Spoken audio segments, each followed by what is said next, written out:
nifty, creative ideas going on, and that's what makes America. To me, that's what makes us who we are, is the individual, the creativity, the the hard work, the innovation. That's what we're known for. So anything strikes you. Well, you're absolutely right. Yeah. What is the phrase? Necessity is the mother of invention. That's Yes. one of them. Yes. A lot of people are saying, crisis provides opportunity, and I definitely believe that. We're seeing some actions or some proposals in states that had times been flush, had state coffers been full of money, some of these proposals wouldn't even been on the table. They wouldn't even be considered. And as an example, and I'm not saying this is right or wrong, but as an example, in Michigan, the governor has proposed reducing the number of state agencies from 18 to 11. She thinks that there can be some real efficiencies, some economies of scale, and some real contracting of some of the money that states had been paying for duplicative services by streamlining these agencies down to 11. So we're seeing some pretty interesting kinds of proposals like that, and even some things maybe around the periphery, like new energy saving ideas in state government, and looking to maybe not have state buildings open and functioning as many hours as they had been to save energy expenses. So there's a lot of sort of interesting things around the sides that are going to provide some cost savings, and then some big things like some agency consolidation and maybe rethinking in some ways what government has been doing and looking for more partnerships with the private sector if it makes sense in a particular state. It's, there's not one size fits all out there. We have 50 states and some commonwealths and territories, and the situation is really unique in each of those jurisdictions. And so each state and the policymakers will come up with whatever recipe fits for that particular state. Well, that's very interesting. And one of the topics I wanted to touch base, because it's personal to my heart, is veterans. And with the return of the veterans from Iraq and Afghanistan, and our older World War II vets, and getting into their chronic care age of their life, we have increasing costs, increasing concerns, and it affects state government because we're there supporting they're in our communities, so we're supporting them being home. Even though the federal government has a responsibility, they're still part of our family, right? So what are you seeing? I'm curious myself, what are you seeing that states are doing about these returning veterans? Well, I do agree that it's a federal, state, and local responsibility, and I think General Shinseki, as the head of the Veterans Administration, is going to make some good headway in trying to figure out some appropriate programs. At the state level, I don't track that particular issue much. In fact, we have people who specialize in everything from A to Z in terms of a policy issue. What one of my staff people works on is tax provisions and tax exemptions and credits. And I know he's had several questions from states asking, well, what kinds of tax provisions, tax code benefits do states offer veterans? And he's been providing some information around that. But I think there is this growing concern that these young men and women, and of all ages actually, have gone to foreign countries to protect our rights, and we have an obligation to try to make sure that when they come home they're taken care of. Well, thank you for that. Of course, I'm seeing the increase in women's veterans, and I'm hoping that in our state that we do a little more proactive around the area of women veterans and women's needs, because their health care needs are different from men. So the type of programming and outreach is different.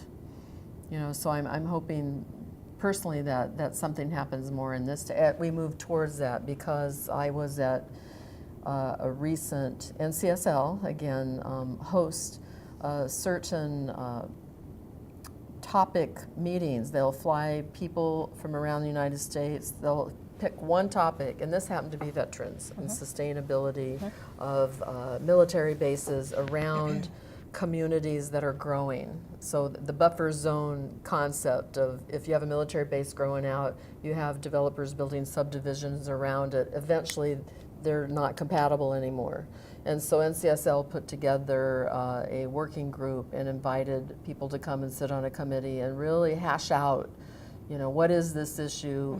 Is there solutions? What are potential solutions? And looked for communities that may have some innovation around this idea. And I thought it was very well attended, and the discussion was very insightful, and it was like 3 days.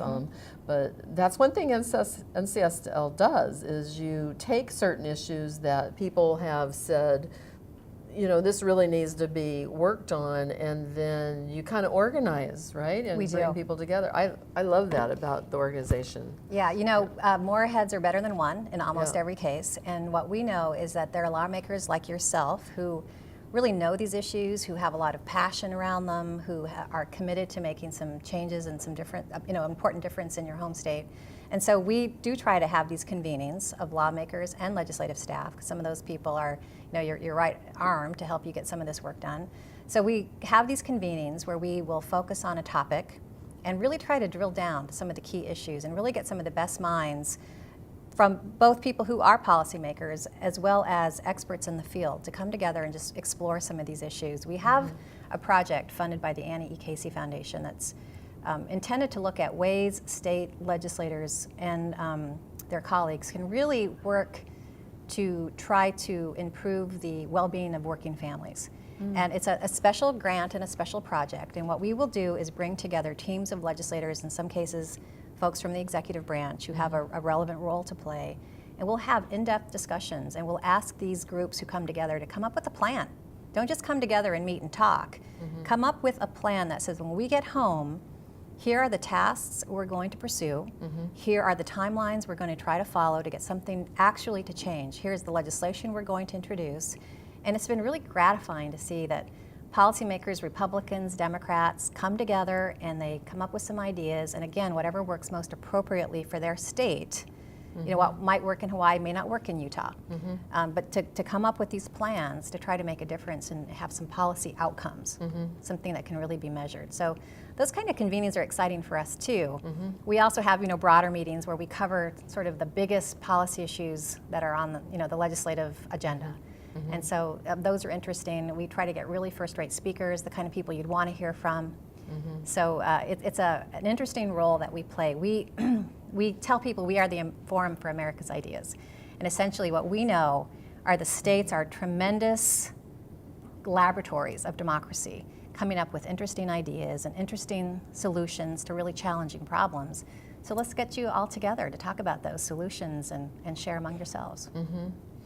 Well, I think that lends to asking, where does the money come to do all this? Because, people are concerned. I will tell you, people are really concerned about corporate America, and corporate America possibly, kind of leading the charge on many things. And it makes, I know people here in Hawaii, it makes some of my constituents on the Big Island a little concerned that corporate America might have too much influence. And so I want to ask, where does the money come from, and how do you stay non-partisan and keep a level playing field where people are really comfortable that NCSL is not representing any particular interest?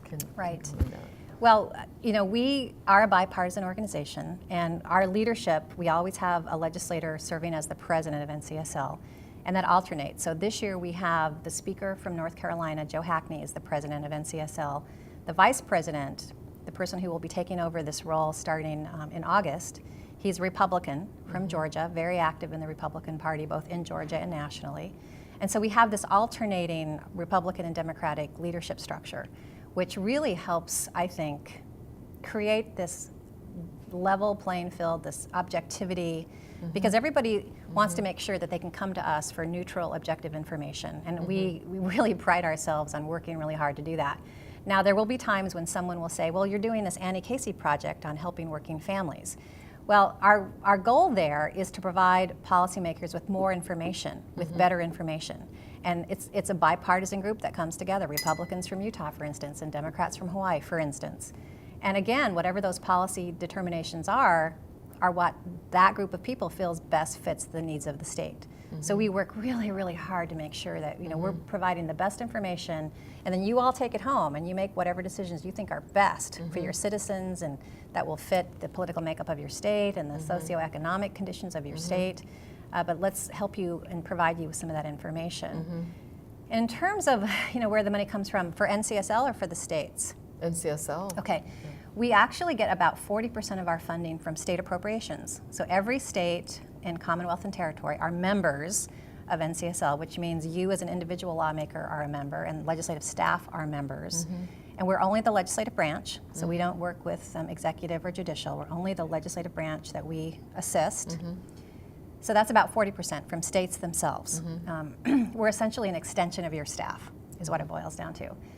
And then we get probably another 30 or 40% from grants and contracts. So the Anna E. Casey Foundation, the Robert Wood Johnson Foundation, the Kellogg Foundation, many foundations will fund work that we do. Again, always under a bipartisan umbrella. We also have meetings that we charge registration fees for. That's part of our revenue stream. We actually get federal grants. The Environmental Protection Agency, for instance, will want us to provide information that states can use, let's say, on clean water or clean air. So we serve as a conduit for the federal government in helping states meet some of the federal regulations. And then we have some, miscellaneous sort of book sales, things like that. Oh, so it just sounds like you do like many organizations. You just reach out, pull together resources, but you definitely have your focus and it's nonpartisan. Absolutely. Well, I got to tell you, Corina, we're running out of time. Okay. So I want to know, now what for you, Corina? You're going to have a few days here in Hawaii and then head home to the cold weather? Well, I have a couple more days here at the Capitol, and then I'll head out and back to Denver. And the weather's been nice there, not nearly as nice as Hawaii. I always, this time of year, get this hankering. I love coming here. Yeah. So Thank you I very appreciate much. the hospitality. Really appreciate you Thank having you. here. Thank you very much. Thank you. And aloha. Thank you for being with us and see you next time. Aloha.